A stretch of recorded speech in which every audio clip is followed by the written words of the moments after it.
Kallid Pereraadio kuulajad, jälle on üks meie Issanda armuaasta täis saanud. Meil on põhjus tänada Jumalat kõige eest, nii õnnestumiste kui ka raskuste eest. Issand on öelnud, et kõik tuleb heaks neile, kes Jumalat armastavad. Aastavahetus annab meile märku elu kaduvusest. Meile on lubatud näha 70-80 aastavahetust. Kõigile mitte niigi palju. Kaduvuse tajumine paneb meid küsima elu ja meile kingitud aja mõtte üle. Algkogudus oli oodanud eelkõige meie Issanda Jeesuse Kristuse tulemist, ei mitte nii palju uue aasta tulemust. Nad ei olnud eksiteel. Neil oli suur selgus, et Issand tuleb varsti tagasi. Apostel Peetrus kirjutab, et mõned pilkajad, need, kes käisid iseenese himude järgi, olid need, kes ütlesid, kus on tema tulemise tõotus. Sest pärast seda, kui isad on läinud magama, on jäänud kõik nõnda, nagu loomise algusest peale oli.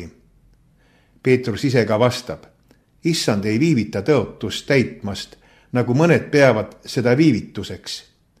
Vaid tema on teie vastu pikameelne, sest ta ei taha, et keegi hukkuks, vaid et kõik jõuaksid meeleparandusele.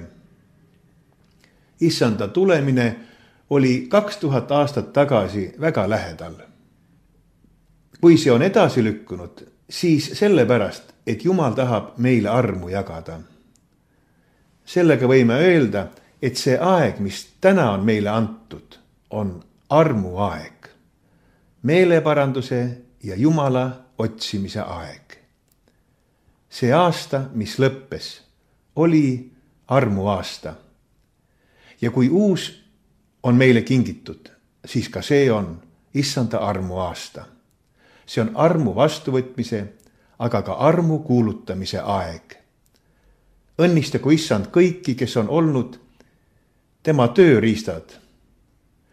Üks Jumala armu tööriistadest on olnud ka Pereraadio. See töö on tehtud koos kuulajatega. Kuulajate annetuste varal on Pereraadio täitnud oma ülesannet. Kuulajad on olnud siis nii sõnumi vastuvõtjad kui ka selle kuulutajad. Sellepärast on mul eriline hea meel soovida kõigile Pereraadio kuulajatele õnnistatud uut Issanda armuaastat. Kui Mooses oli teele minemas, küsis ta enne minekut Jumalalt, keda sa mulle kaasa annad.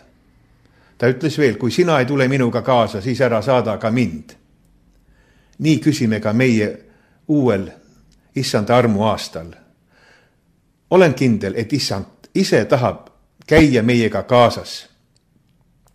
Ta tahab olla meie juures eelkõige oma sõna kaudu. Ja ühe välise märgina oma ligiolekust on Issand kinkinud meile teekaaslaseks Pereraadio. Olgu siis uus armuaasta meile õnnistatud koos Pereraadioga. Ja enne kui me nüüd kõigi uue aasta toimetuste juurde läheme, võtame vastu Issand õnnistuse selleks aastaks. Issand õnnistagu sind ja hoidku sind.